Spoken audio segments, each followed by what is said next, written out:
For the monotonicity criterion, what we're looking at is whether or not a change that isn't supposed to hurt someone we expect to win actually doesn't. Where, just for a little bit of context, in math, when we call something monotone or monotonic, or we talk about monotonicity, what we're talking about is the property of a thing not changing. That is, we call something monotonically increasing if it's always going up.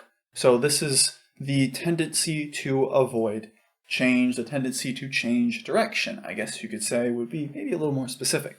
Where if we want to be a little bit more specific about the definition for the monotonicity criterion, we could say that if a candidate wins an election or is leading in a poll and in a re-election or in the proper election, the only changes are changes that favor the candidate, then that candidate should win again, or win actually. And again, this one's a little bit more subtle than the first two, but it is still pretty clear, and it should still make sense that, hey, you kind of want that sort of thing to happen, wouldn't you?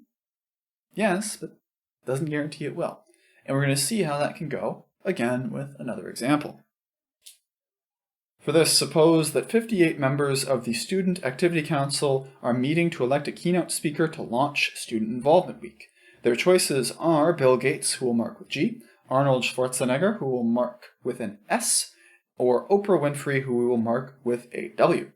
After a straw vote, 8 of the students change so that Oprah becomes their first choice. So, going from the straw poll, the non-official run of things, those 8 that voted for Bill Gates now vote for Oprah instead. So, using the plurality with elimination method, which would win the straw poll, then using that same method, who wins the second election, and we want to discuss whether this violates the monotonicity criterion.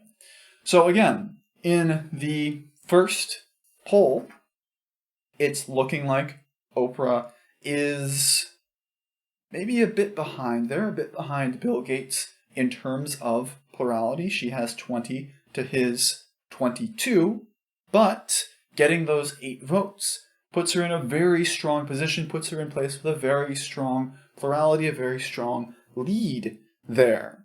But to be sure, if we want to check that using plurality with elimination, in the first case, what we would end up doing is recognizing that nobody has the required 29 votes to constitute a majority, so we would remove the candidate with the least votes, and in that case, that would be the governor. I'll be back. Though, we'll see him again later, as he says. And from there, we have the 36 votes that would be going towards Oprah, which means that by the straw poll, not an actual result, but by the polling result, we would have that Oprah, I'll put this in quotes because it's not technically complete, wins.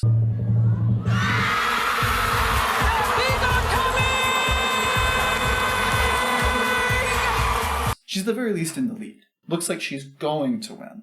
And in our actual election, we saw that the votes changed, that some of those votes went towards her, and her chances of plurality should have gone up.